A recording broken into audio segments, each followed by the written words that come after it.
डेराला yard की same canal में शिगाफ पड़ गया। सैलाबी रेला शहर की जानिब बढ़ने लगा। दुखी में डैम भरने के बाद पानी आबादी की जानिब बहने लगा। सबरी डैम टूटने से 100 से ज्यादा देहात ज़ेरे आब आने का खदशा। बुलान के करीब बीबी नानी पुल रेले में बह गया। कोयटा में मुसलसल बारिशों के बाद अस्पतालों में इमरजेंसी नाफिज।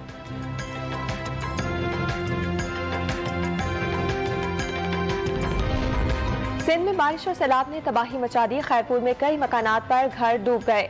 कोट डीजी में 10,000 घर तबाह। सखर में कच्चे के इलाके ज़ेरे आब।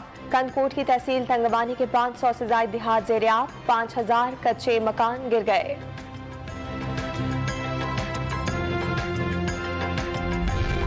स्वात के बला इलाकों में सैलाब से तबाही। बहरीन बाजार मुकम्मल डूब गया। राबता पुल बहने से बहरीन, कालाम और नवाही इलाकों का जमीनी राब्ता मुनक़ता। 100 घर सैलाब में बह गए। 4 सद्दा में ख्याली के मकाम पर दरिया सवात में सैलाब का खतरा।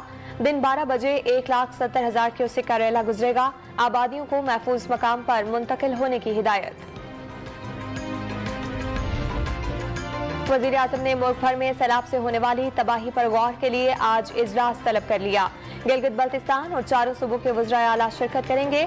वज़ीर आज़म आज सिंध में सैलाबज़दा इलाकों का फिजाई दौरा भी करेंगे।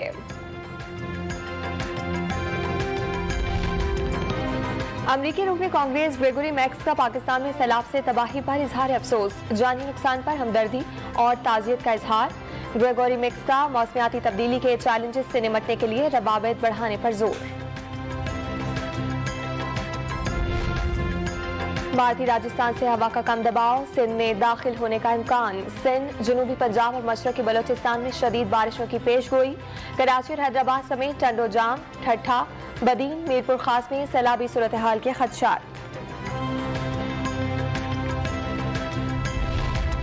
और मुल्क में कोरोना के बाइस 6 अफराद जाम भाग। 433 नए केसेज रिपोर्ट। 122 मरीजों की हालत तशवीशनाक। मुस्बत केसेज की शरह 2.69% रिकॉर्ड की गई।